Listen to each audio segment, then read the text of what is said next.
Transform your Jeep Grand Cherokee with the aggressive, track-inspired look of the Vicrez rear bumper Trackhawk SRT style. In this step-by-step guide, we'll walk you through the installation process, ensuring a perfect fit and seamless upgrade. Get ready to enhance your ride style and performance. Let's get started. Hey, what's up guys? It's Seth here with Vicrez. Today we're going to be going over the rear bumper and how to install the rear bumper. First thing we're going to need to do is remove the OEM bumper.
Now that we got the OEM bumper off, we're going to remove the sensors to put them on our new Vicrez Trackhawk SRT style rear bumper.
Now, a couple things you're gonna need before you get started with your new rear bumper is you're gonna need these brackets for your sensors. There's 4 of them located along your rear OEM bumper. Now, a couple things you're gonna need to remove them is you're gonna need a heat gun and a tool to go ahead and pry on it. The heat gun will go ahead and remove any melted plastic that is stuck to the rear bumper that will allow you to remove the bracket for your sensors. Here's what the sensors look like, and there will be a mounting harness, as you can see here, and there will be 4 sensors located along it. You will also need the 4 brackets that are located on your rear bumper. Let's go ahead and do that now.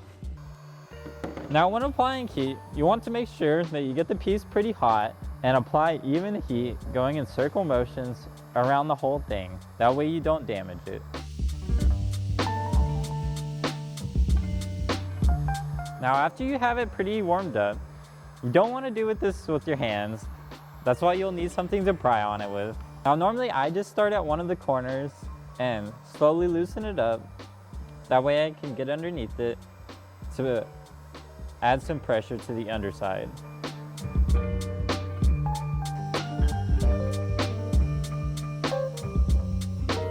Now remember guys, you can go in circle motions. That way you can make sure you don't damage the bracket.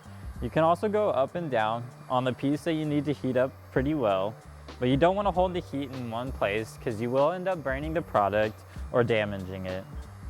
And after you have it pretty well heated up, you can go ahead and take your tool and start to pry underneath it while adding pressure to either side of the piece to go ahead and loosen up the plastic to go ahead and remove it. Let's do that now. Usually I like to start at one corner, just getting underneath it a little bit and just prying up. And as you guys can see here, it'll loosen up pretty easily.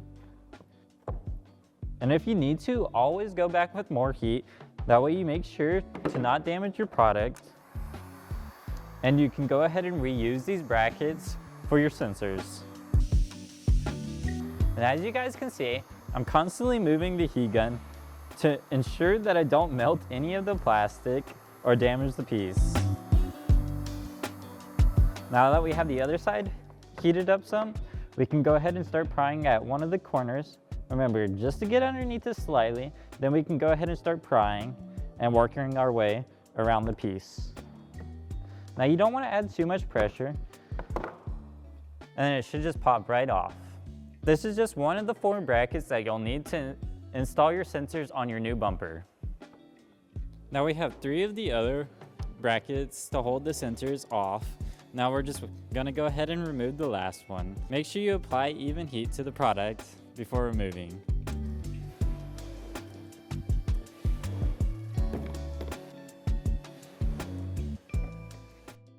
These are the components that consist of this particular element, this small piece that fits here, which are the sensors, arranged like this in the new bumper that we are going to install, which is one of them, 2, 3, and this is the last.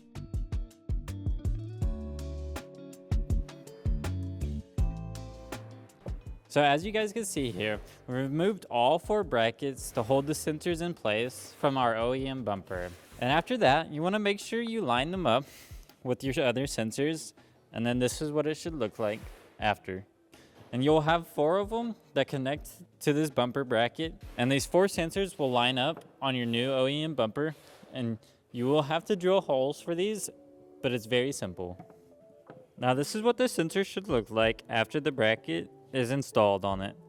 And as you guys can see here, they previously installed this with heat rods, and they have a bunch of them that will heat up and they will stick it in place with heat. Whenever we install them, we'll go ahead and use our heat gun and a heat prong to stick them on, as well as glue for that extra added security. Okay, so that's all we have to do for our OEM bumper. We can go ahead and get started on our brand new bumper. And the VZ on it, that is 101918 if you want to go look at it. Now we have our new OEM style bumper, and this one is vz101918.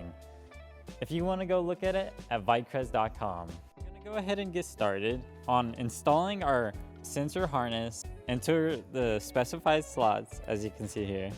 Now if you have an older style Jeep, this bumper will still work, but if your bumper comes with 4 sensors, just note this one is pre-set up for 6 sensors.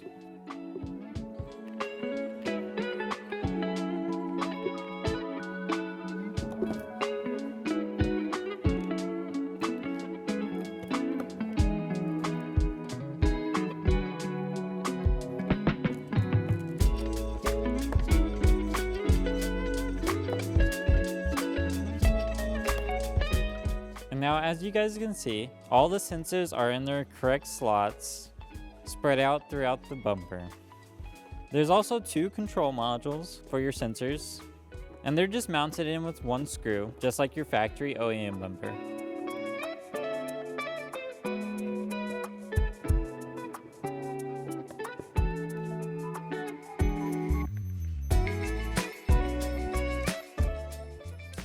Now our last step is to simply install the new Trackhawk bumper. Make sure to align it correctly, and then you should be able to firmly press it into place.